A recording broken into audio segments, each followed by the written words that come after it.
Hi hello welcome to our channel. నేను మీ శ్రీ. ఈరోజు మనం చెప్పుకోబోయే కథ నీకై తప్పించే నేను పార్ట్ 8. కథలోకి వెళ్ళే ముందు లైక్ చేసి సబ్స్క్రైబ్ చేసుకోవడం మర్చిపోకండి. ఇక చూద్దాం. ఏయ్ మనసా, నీకు కుదురుండదా? ఎందుకే పిచ్చి పనులు నీకు? దగ్గరికి వస్తే బాగుండు అంటావు, దూరంగా నెట్టేస్తావు, ఏదో కావాలి అంటావు, అంతలోనే వద్దంటావు.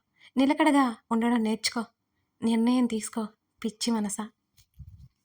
హలో, అవునా? రిషినా? ఓహ్, ఓకే. నవ్వుతూ మాట్లాడుతూ ఓరకంట యజ్ఞాన్ని గమనిస్తోంది ప్రతిమ. రిషి అన్న పేరు వినగానే ఆతృతగా ప్రతిమ వైపు చూసింది యజ్ఞ. సరే, గుడ్ న్యూస్ ఇది, ఉంటాను. ఫోన్ పెట్టేసింది ప్రతిమ. యజ్ఞని పట్టించుకోకుండా స్నానానికి వెళ్ళిపోయింది ఆమె. ఏంటిది విషయం చెప్పకుండా వెళ్ళింది అని మనసులోనే అనుకుంది యజ్ఞ. ప్రతిమని అడిగితే ఏమనుకుంటుందో అనే ఉద్దేశంతో ఆమె అడగలేదు. నర్సరీలో ఆలోచిస్తూనే ఉంది యజ్ఞ. ప్రతిమ యజ్ఞని గమనిస్తూనే ఉంది. ఓయ్ మేడం గారు, దీర్ఘంగా ఆలోచిస్తున్నారేంటి సంగతి? కళ్ళెగరేసింది ప్రతిమ. ఏం లేదే అని ఫోన్ చూస్తూ చెప్పింది. నమ్మాలి అంట. సర్లే, నీకొక విషయం చెప్పాలి అంది. అవునా, ఏంటది? ఆతృతగా అడిగింది యజ్ఞ.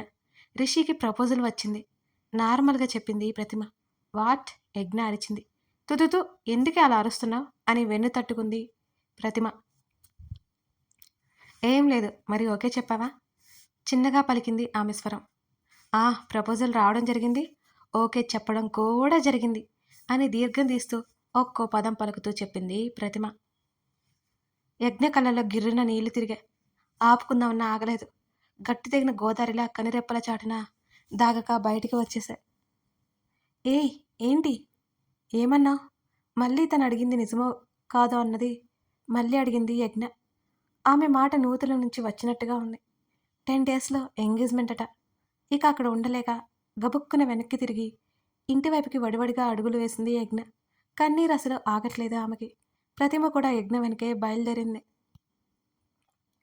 యజ్ఞ భుజం మీద చేయి వేసింది. కంగారుగా కళ్ళు తుడుచుకుంది యజ్ఞ. ఎందుకే ఏడుస్తున్నా అని అడిగింది ప్రతిమ. నేనా? అదేం లేదు. ప్రతిమకి ఆపోజిట్గా తిరిగి ఉంది. ఇంకా ఎవరిని మోసం చేయాలని చూస్తున్నావు? రిషి సర్నా, లేక నిన్ను నువ్వే మోసం చేసుకుంటున్నావా అని కోపంగా అడిగింది ప్రతిమ. యజ్ఞని తన వైపుకు తిప్పుకొని, ప్రతిమ, నాకు తలనొప్పిగా ఉంది, పడుకుంటా అని అంది. ఎన్నాళ్ళిలా నీలో నువ్వే బాధపడతావు? ప్లీజ్ రా, నా మాట విను. రిషి సార్తో మాట్లాడొకసారి లాలనగా అడిగింది. ప్రతిమని హత్తుకొని ఏడ్చింది యజ్ఞ. ప్లీజ్ ఏడవకు, నీ ప్రాబ్లం ఏంటో చెప్పుమా బ్రతిమాలింది. నాకు ఇదివరకే పెళ్లి జరిగింది. కాసేపటి మౌనం తర్వాత చెప్పింది యజ్ఞ. ఆశ్చర్యంతో నోట మాట రాలేదు ప్రతిమకి. ఏంటి నువ్వు చెప్పేది? ఒక్కో మాట కూడ తీసుకుంటూ అడిగింది. నాకు పెళ్లి జరిగిపోయింది అని మెల్లగా మంచం మీద కూర్చుంది. ఈ విషయం రిషి తెలుసా? యజ్ఞ పక్కనే కూర్చుంది ప్రతిమ. అవునన్నట్టు తల ఊపింది యజ్ఞ. అంటే పెళ్ళైందని తెలిసే నిన్ను పెళ్లి చేసుకోవాలనుకుంటున్నాడా అని ఆశ్చర్యంగా అడిగింది ప్రతిమ. అవును. రిషి అంటే ఇంకా గౌరవం పెరిగిపోయింది ప్రతిమకి. సర్రంటే నీకు ఇష్టం లేదా? ఇష్టమే, ఒక ఫ్రెండ్గా అంది యజ్ఞ. అబ్బా, బుర్ర బద్దలవుతుంది నీ మాటలకి. నీకు సర్రంటే ఇష్టమే నాకు తెలుసు. ఎందుకు రిషి సర్ని అవాయిడ్ చేస్తున్నావు అని అడిగింది ప్రతిమ. చెప్పాను కదా ఫ్రెండ్ అని. ఏయ్, నాకు పిచ్చిలేస్తుంది. ఇప్పుడు మెయిన్ రీజన్ అంటే చెప్పు కోపంగా అడిగింది ప్రతిమ. ఏం లేదని చెప్పాను కదా. మరో మాటకి తావివ్వకుండా లోపలికి వెళ్ళిపోయింది యజ్ఞసరసి. యజ్ఞ అటు వెళ్ళగానే, విన్నారా సార్ అంది ఫోన్ చెవి దగ్గర పెట్టుకొని రిషితో మాట్లాడుతూ ప్రతిమ. తనని పదే పదే ఏం అడగకు అన్నాడు రిషి. అలాగే, కానీ మీకు ముందే తెలుసా యజ్ఞకి పెళ్ళైపోయిందని అని మొహమాటంగా అడిగింది ప్రతిమ. ఉంటాను, ఈరోజు రాత్రికి వెళ్ళిపోతున్నా. యజ్ఞ జాగ్రత్త. కాల్ కట్ చేశాడు రిషి. ప్రతిమ నిద్రపోయింది. యజ్ఞ ఒంటరిగా ఇంటి వెనుక అరుగు మీద కూర్చొని ఉంది. ఆకాశం, నక్షత్రాలు, చంద్రుడు అన్నీ చూస్తూ ఉంది. అలా అలా శూన్యంలోకి చూస్తూ ఆలోచనలోకి వెళ్ళిపోయింది యజ్ఞ. ఆమె మనసులో ఏముందో ఆమెకే తెలియట్లేదు అసలు. రిషి, ఇదే ఆమె మనసు పదే పదే తలుచుకునే పేరు. అతని కౌగిలిలో వాలిపోయి దుఃఖాన్నంతా దిగిపోయేలా ఏడవాలని ఉంది ఆమెకి. ఎందుకు అతని కోసం బాధపడుతున్నావు? అతన్ని కాదన్నావు, ఇంకో పెళ్లి చేసుకుంటే నీకేంటి అని మనసు ప్రశ్నిస్తోంది ఆమె. ఆమె దగ్గర సమాధానమే లేదు. చెప్పు, నువ్వు కాదన్నావు, పొమ్మన్నావు, అతని దారిన అతను వెళ్తుంటే నీకెందుకు బాధగా ఉంది? ఇంకో ప్రశ్న తన మనసు నుంచి. మౌనమే ఆమె సమాధానమైంది. నువ్వు చెప్పలేవు. అతన్ని పొమ్మంటావు, వద్దు అంటావు. కానీ అతను నువ్వేం చేసినా నీ వెంట తిరగాలా? అతనికి ఒక జీవితం లేదా? ఎంత స్వార్థనేది? అని ఇంకో ప్రశ్న శరములా గుచ్చుతోంది. నో, లేదు. నాది స్వార్థం కాదు. అతను బావుండాలి. సంతోషంగా ఉండాలి. నేనెప్పుడూ కోరుకుంటాను. తన మనసుని వారించింది. లేదు, నీది స్వార్థమే. ముమ్మాటికి. అతని కోసం ఈ కన్నీరెందుకు మరి? ఇంకా అతన్ని నీ ప్రేమలో ఉండిపోవాలనా? అని మనసు ప్రశ్నిస్తోంది. కాదు, అస్సలు కాదు. ఎందుకో ఈ బాధ నాకు అర్థం కావడం లేదు. ఎందుకంటే నువ్వింకా అతన్ని ప్రేమిస్తున్నావు కనుక. ఆమె మనసు బదులిచ్చింది. లేదు, అరిచినట్టే చెప్పింది. ఉంది కనుక ఈ బాధ నీకు. లేకపోతే అతను ఎవరిని పెళ్లి చేసుకుంటే కాదు కాదు, ఆ ఆలోచనకే నీకెందుకు ఈ కన్నీరు? ఆ? మళ్ళీ మౌనమే. నేను చెప్తున్నా, అతన్ని ఎప్పుడో ఆరాధించడం మొదలుపెట్టావు నువ్వు. ఇప్పుడు నీకతను ప్రాణం కనుక అని తన మనసు వారిస్తోంది. లేదు లేదు, అదేం కాదు. నేనతన్ని ప్రేమించలేదు. ప్రేమించకూడదు. పెళ్లి చేసుకోకూడదు. నాకు ముందే పెళ్లి జరిగింది. పెళ్లి ఒక భయంకరమైన ఆట ఇది.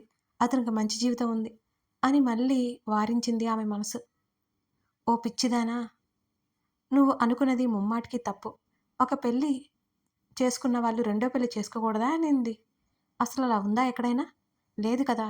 ప్రతిసారి అలా జరగదు. ఒకసారి అతని ప్రేమని చూడు. నీకే తెలుస్తుంది. నీ జీవితం ఎంత సంతోషమయమవుతుందో. కళ్ళు మూసుకుని రిషిని, అతని పరిచయాన్ని, అతని ప్రేమని గుర్తు చేసుకుంది యజ్ఞ. అన్నీ ప్రేమమయం అంతే. ఇంతకుముందు జీవితం ఆనవాలు కూడా లేదు. ఆమె మోము విరిసింది.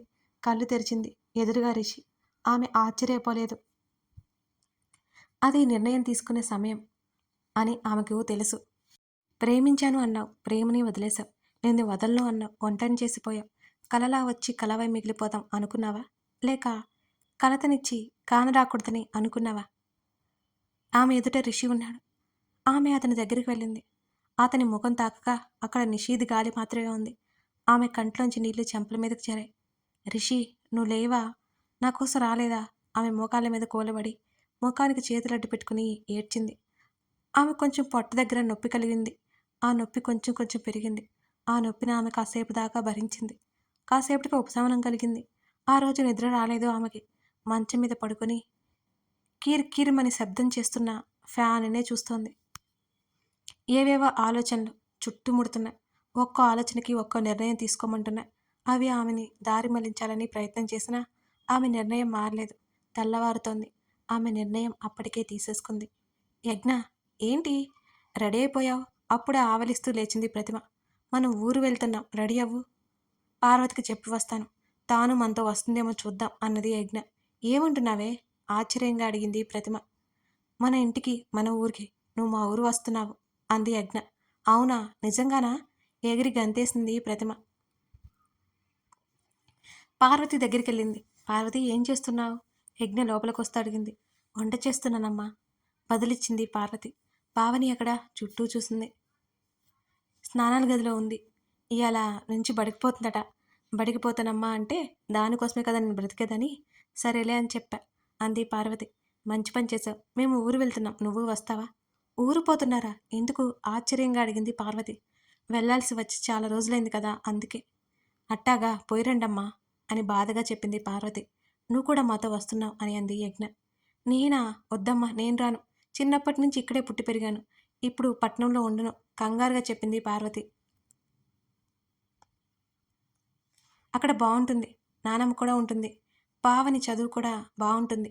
పార్వతి చేతులు పట్టుకొని చెప్పింది యజ్ఞ. మరి ఇక్కడ మొక్కలు? అయోమయంగా అడిగింది పార్వతి. ఈ ఊర్లో ఎవరికైనా అప్పజెప్పేసిరా అంది యజ్ఞ. అలాగే అన్నట్టు తల ఊపింది పార్వతి. సాయంత్రం అయింది. బస్ వచ్చింది. పార్వతి, ప్రతిమ, పావని, యజ్ఞ నలుగురు బస్ ఎక్కేశారు. యజ్ఞ, ప్రతిమ ఒక దగ్గర కూర్చుంటే పార్వతి, పావని మరో దగ్గర కూర్చున్నారు. బస్సు ముందుకు కదిలింది. కాసేపు ప్రయాణం సాగింది. యజ్ఞకు తెలియని విషయం ఏంటంటే రిషి కూడా అదే బస్సులో ఉన్నాడని. బస్సులో సన్నగా పాట వినిపిస్తోంది. ఆ పాట వింటూ అలాగే కళ్ళు మూసుకుంది యజ్ఞ. అక్కడ రిషి కూడా ఉన్నాడు, వింటున్నాడు. ఆమెనే చూస్తున్నాడు.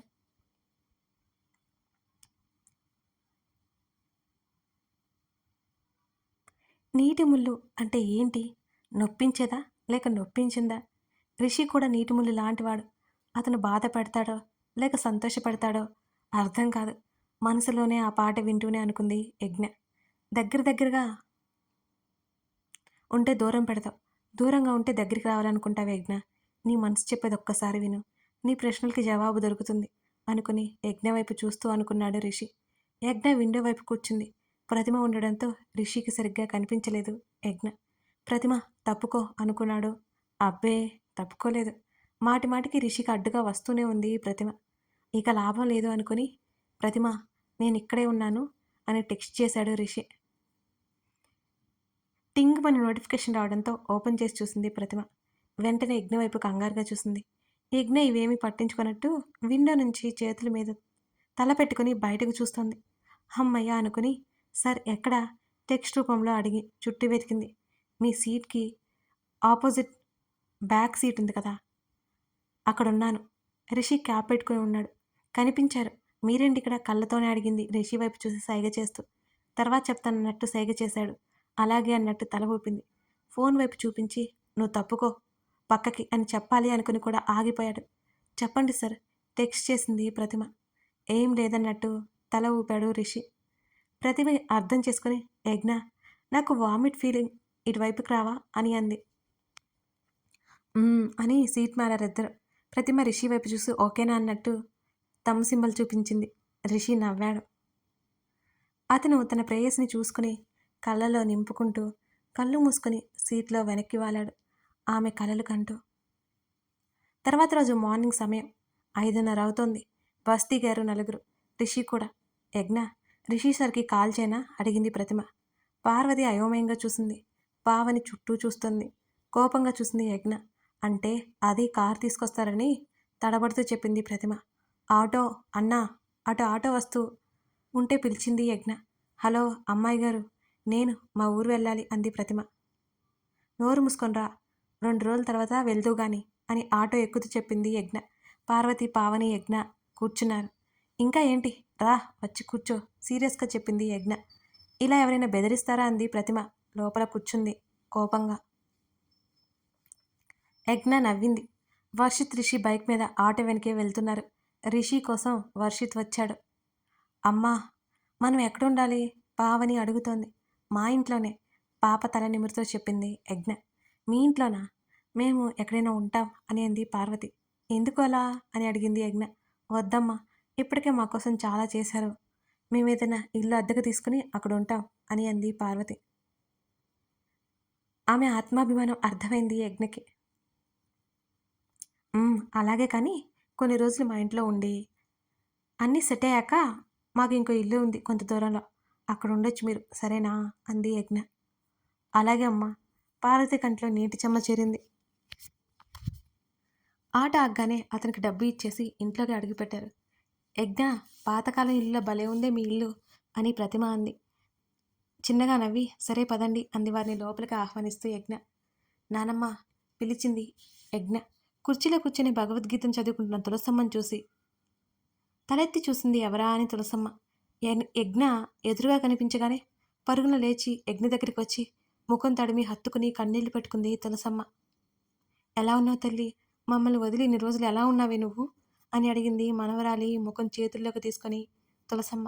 వచ్చేసానుగా నన్ను క్షమించినానమ్మా అని ఏడుస్తూ అడిగింది యజ్ఞ. కాసేపు కుశల ప్రశ్నలు అయ్యాక నాన్నెక్కడా అని అడిగింది ఆమెని. వాకింగ్కి వెళ్ళాడు, వచ్చేస్తూ ఉంటాడులే అంది తులసమ్మ. అమ్మా బయట నుంచి రామకృష్ణ గారి పిలుపు. అదిగో వచ్చేసినట్టున్నాడు తులసమ్మ టవల్ తీసుకుంటూ చెప్పింది. తులసమ్మ చేతిలో ఉన్న టవల్ లాక్కుని లోపలికొచ్చిన రామకృష్ణ గారికి అందించింది. నాన్న కన్నీళ్లతో పిలిచింది తండ్రిని. యజ్ఞ అంటూ ఆమెను గుండెకు హత్తుకున్నాడు. అనంత విశ్వంలో తండ్రి ప్రేమ వేరు, ఎవరి నుంచైనా లభించునా? నాన్న ఇది ప్రతిమ నా ఫ్రెండ్ అని పార్వతి వాళ్ళ గురించి చెప్పి పరిచయం చేసింది యజ్ఞ. నానమ్మ వీళ్ళకి గది చూపించు అని పంపేసింది. పార్వతి వారి గురించి రామకృష్ణ గారికి మొత్తం వివరంగా చెప్పింది. నీ ఇష్టం రెస్ట్ తీసుకో అని పక్కకు వెళ్ళాడు రిషికి కాల్ చేయడానికి రామకృష్ణ. 3 రోజులు గడిచాయి. రిషి జాడ లేనేలేదు. 4వ రోజు కూడా గడుస్తోంది. యజ్ఞ, రిషి సార్ వచ్చారు అని అంది ప్రతిమ. పరుగు పరుగున హాల్లోకి నడిచింది. ఎదురుగా రిషి నవ్వుతూ సంతోషంగా అతని దగ్గరికి వెళ్ళింది. రిషి పక్కకు తప్పుకున్నాడు. ఆమె అడుగులు అక్కడే ఆగిపోయాయి. ఎదురుగా నేత్రదక్ష్ స్థానువులా నిలబడిపోయింది యజ్ఞ. రిషి వైపు చూసింది కన్నీళ్లతో. వెళ్ళొస్తాను యజ్ఞ అని అక్కడి నుంచి వెనుదిరిగాడు రిషినందన్. కథ కొనసాగుతుంది. ఇదేంటి రిషి దక్షిణ్ తీసుకొచ్చాడు, కొంపదీసి వాళ్ళిద్దరిని కలపనం చూస్తున్నాడా ఏంటి? ఇప్పుడు యజ్ఞ ఏ నిర్ణయం తీసుకోబోతోంది, ఏం చేయబోతుందో నెక్స్ట్ ఎపిసోడ్లో చూద్దాం. కథ నచ్చితే లైక్ చేసి కామెంట్ చేయడం మర్చిపోకండి. అంటే ఇదొక మెసేజ్ ఇవ్వడానికి అన్నట్టు ఈ స్టోరీ రాశానండి. లైఫ్లో సంతోషంగా బ్రతికే హక్కు ప్రతి ఒక్కరికి ఉంది. Thank you.